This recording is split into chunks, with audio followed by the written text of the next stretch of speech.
अध्याय 130 131 चल रहा है। और कल हमने बड़ा सुंदर, यदि जिन लोग नहीं आ पाए, जल्द ही रिकॉर्डिंग शायद अभी शायद अपलोड नहीं हुआ है, रिकॉर्डिंग अपलोड कर दिया जाएगा आज। और आप उस रिकॉर्डिंग को जरूर सुनिए।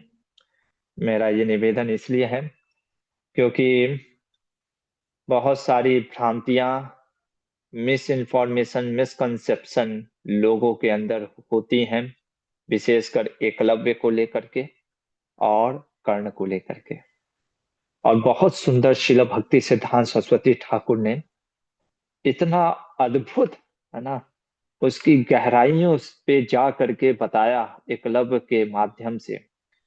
यहाँ तक उन्होंने बताया कि एकलव्य जो था वो किस प्रकार से, अगर हम लोग सोचते हैं कि अगर गुरु भक्ति सीखना है तो एकलव्य से सीखो, अरे गुरु भक्ति नहीं, गुरु द्रोही था। और साथ ही साथ अगर अगर आप एकलव्य को अपना आदर्श मानेंगे ना, तो जीवन में आप कभी भी भगवान के धाम नहीं जा पाएंगे। क्यों प्रभु जी? ऐसा क्या है? क्योंकि आप फिर में निर्विशेषवादी, मायावादी बन जाएंगे। ये कैसे संभव है? यही तो है ना। कल हमारे श्रील भक्ति सिद्धांत सरस्वती ठाकुर ने बड़ा सुंदर बताया, है ना। तो चलिए, उस चीज को मैं दोहराऊंगा नहीं। उस चीज को अगर कल से किसी का कोई प्रश्न होगा तो पूछ भी सकता है, ठीक है। ओके, तो आगे बढ़ते हैं महाभारत की कथा में। तो महाभारत की जो कथा चल रही है उसमें हम देख रहे हैं 130वें अध्याय में। तो कल हमने देखा था 62 श्लोक तक, कि हाँ, 61वें श्लोक तक देख लिया था। अब आगे बताते हैं महाभारत के श्लोकों में कि द्रोणाचार्य अपने सारे शिष्यों को, है ना, अश्वत्थामा अश्वत्थामा रहस्येषु सर्वे सभ्य अधिको भवेत, अश्वत्थामा को धनुर्वेद के अनेकों रहस्यमय ज्ञान दिए। और युधिष्ठिर जैसे रथों में श्रेष्ठ हो गए, है ना। फिर योग बल में आपके श्रेष्ठ हुए भीम, है ना। लेकिन धनंजया, है ना, धनंजय जो थे, वो सर्वत्र हर चीज में, रथों में कैसे युद्ध करना चाहिए, रथ युद्ध पथ युद्ध पा, है ना। तो उन सब में बढ़ करके कौन हुए? अर्जुन, है ना। लेकिन ज्ञान सबको दिया। अब यहाँ पे एक श्लोक आ रहा है, जरा ध्यान से देखिए। कह रहे हैं वैशंपायन जी कि प्राणादिकम भीमसेनम कृत विद्यम धनंजया।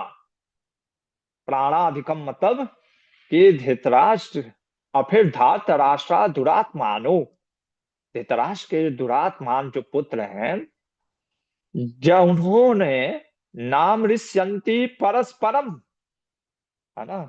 नाम ऋष्यंती मतलब कहने का अर्थ है कि वो लोग द्वेष भावना रखने लग गए, किसके प्रति?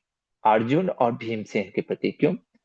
क्योंकि भीमसेन जो था वो सबसे अधिक बल में था, है ना।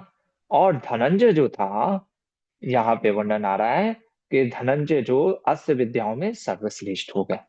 इस कारण से कहा जा रहा है कि धृतराष्ट्र के जितने पुत्र थे, सभी के सभी जो दुरात्मा थे, उन लोगों से सहन नहीं हो पा रहा था, अरे हमसे कैसे आगे निकल गया। ठीक है। तो ये इन लोगों के मन में हमेशा से चल रहा था। किनके मन में? धृतराष्ट्र के पुत्रों के मन में। ठीक है, क्योंकि आगे अभी एक कथा आने वाली है ना। मैच फिक्सिंग है, वो आप देखना। और आपको मैं पहले ही बता दिया हूँ, कर्ण उसी गुरुकुल में पढ़ रहा था, है ना। अब आगे हुआ क्या, वैशंपायन जी कहते हैं, एक दिन द्रोणाचार्य अपने सारे शिष्यों की परीक्षा लेना चाहते थे, जैसे टेस्ट होता है हमारे गुरुकुल के स्टूडेंट लोग का भी, है ना। तो उन्होंने क्या किया? कृत्रिम भास्मारोप्य वृक्षाग्रे शिल्प भी कृतम, है ना। तो उन्होंने एक शिल्पकार से एक वृक्ष पे क्या रखा? गिद्ध, एक पक्षी जो कि लकड़ी का बनवा करके वहां पे रखा। द्रोणाचार्य ने कहा, सबको बुलाया कि चलो सभी लोग आ जाओ, शीघ्रम भवंत सर्वेपि धनुष्यादाय सर्वसा, सभी सभी अपने धनुष बाण को ले लो, और आज तुम सभी की परीक्षा है। सबसे पहले युधिष्ठिर को बुलाया, है ना। वैशंपायन जी कहते हैं कि युधिष्ठिर आए, सबसे बड़े थे। युधिष्ठिर से पूछा गुरु ने, द्रोणाचार्य ने, हे कुरु नंदनम, आपको क्या दिख रहा है? आप क्या देखते हैं? क्या आपको वृक्ष दिख रहा है? क्या मैं आपको दिख रहा हूं? है ना। तो युधिष्ठिर महाराज जो थे, जब द्रोण ने पूछा, तो युधिष्ठिर महाराज कहते हैं यस, हे गुरुदेव, क्योंकि वो तो बहुत ही गुरु प्रिय थे, है ना। कहते हैं आप मुझे दिख रहे हैं, आपके चरण दिख रहे हैं, वृक्ष दिख रहा है, पत्ते दिख रहे हैं, सब कुछ दिख रहा है।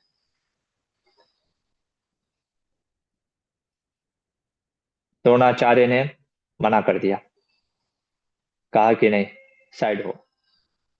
फिर एक एक करके बुलाया। उसके बाद द्रोणाचार्य ने बोला दुर्योधन को, है ना, दुर्योधन तुम आओ, तुम बताओ तुम्हें क्या दिख रहा है। वो भी यही बोलता है, मुझे पेड़ दिख रहे हैं, है ना। कहते साइड हो। सबको इस तरीके से बुलाते हैं और सबको फिर बुला बुला करके साइड करते जाते हैं। अध्याय 132। नीलकंठ चतुर्थी में 133 है, पर गीता प्रेस में 132। वैशंपायन जी कहते हैं, फिर द्रोणाचार्य ने मानो हंसते मुस्कुराते हुए धनंजय को बुलाया और धनंजय को बुला करके कहा, हे पार्थ, आपको क्या दिख रहा है? तुम अपनी पहले धनुष को, प्रत्यंचा को चढ़ाओ, है ना। और अर्जुन ने मानो धनुष को ऐसा प्रत्यंचा चढ़ाया कि पूरा जैसे धनुष पूरा गोल हो गया था, है ना। और उसी तरीके से फिर द्रोणाचार्य ने जैसे सबसे पूछा कि आपको क्या दिख रहा है, तो अर्जुन कहता है, गुरुदेव, मुझे सिर्फ और सिर्फ वो गिद्ध की आंख दिख रही है, पक्षी की आंख दिख रही है, और कुछ नहीं दिख रहा है ना। ये सुन करके द्रोणाचार्य बहुत गर्वित होते हैं और कहते हैं, अर्जुन, तुम निशाना साधो। और अर्जुन निशाना साधते हैं उस पक्षी के आंख में, उस पक्षी जो कि लकड़ी का बना होता है ना। और ये देख करके सारे जो पांडव इत्यादि वो हर्ष से भर जाते हैं। यह है अर्जुन का फोकस। और जब द्रोणाचार्य देखते हैं कि अर्जुन के इस महान कार्य को, तब उनको निश्चित ही मन में ये एक तरीके से विश्वास हो गया, मैंने च द्रुपदम सख्यम सानुबंधम पराजितम, यदि कोई हरा सकता है द्रुपद को, तो ये अर्जुन ही हराएगा, है ना। ये अर्जुन ही मेरे इस कार्य को पूर्ण करेगा। तो यहाँ पे एक प्रश्न उठता है ना, किसी मन में। यहाँ पे देखिए, सानुबंधम ससहायम, है ना। नीलकंठ चतुर्दशी कहते हैं कि यानी द्रोणाचार्य के, हम देख सकते हैं कि अपना एक एजेंडा भी था पढ़ाने का, है ना। नो डाउट उनका उद्देश्य यही था कि पांडव इत्यादि ये सब युद्ध कौशल में आगे बढ़े, पर कहीं ना कहीं उनका एक हिडन एजेंडा भी था। वो चाहते थे द्रुपद से बदला लेना, क्योंकि द्रुपद ने उनका बड़ा तिरस्कार किया था। और इस कारण से उन्होंने सोचा कि ये अर्जुन ही जो है, जिसका इतना तीक्ष्ण बुद्धि है, फोकस है, ये मेरे कार्य को पूरा करेगा। लेकिन द्रौपद कोई साधारण व्यक्ति भी नहीं थे। ये ये द्रोणाचार्य को पता था, है ना। द्रुपद के बारे में ऐसा कथा में आता है, अभी जब वो कथन आएगा तो हम बताएंगे, कि उसको महादेव से ये वरदान प्राप्त था कि पांचाल देश का राजा था, उसके पांचाल देश की नगरी में जो कोई भी योद्धा उसके साथ युद्ध करेगा, उसकी आधी शक्ति तो उसके पास चली जाएगी। मतलब उसको हराना इतना आसान नहीं था, है ना। तो सिर्फ फोकस नहीं, कभी कभी हमको वीरता, और जैसे होता है ना, क्या है उसको बोलते हैं हाजिरी जवाब, या मतलब कि तुरंत अचानक से आपको डिसीजन लेना है ना, आपके पास समय नहीं है, वो अचानक से डिसीजन लेने की भी कैपेबिलिटी होनी चाहिए। तो ये द्रोणाचार्य अपने शिष्यों में सब कुछ एक तरीके से परिपक्व करना चाहते थे। ये गुरुकुल होता था जिसमें हर शिष्य हर चीज में परिपक्व हो सके। तो उसी सिलसिले में द्रोणाचार्य ने एक और चीज किया। क्या एक और चीज किया उन्होंने? एक और टेस्ट लिया। अब इस टेस्ट का वर्णन अब हम कल करेंगे। फिलहाल तो आज एक ही लीला बता करके समाप्त कर रहा हूं। क्यों? क्योंकि आज थोड़ा सा सेवा है इस्कॉन इंदौर में भागवत की कथा का, तो इसलिए मुझे जल्दी जाना पड़ेगा, है ना। यदि आपका किसी का प्रश्न है तो पूछ सकते हैं, नहीं तो हम रुक जाते हैं। हरे कृष्णा। कोई क्वेश्चन किसी का? ये वैसे लीला तो अब सभी को पता ही होती है अक्सर, है ना, अर्जुन की।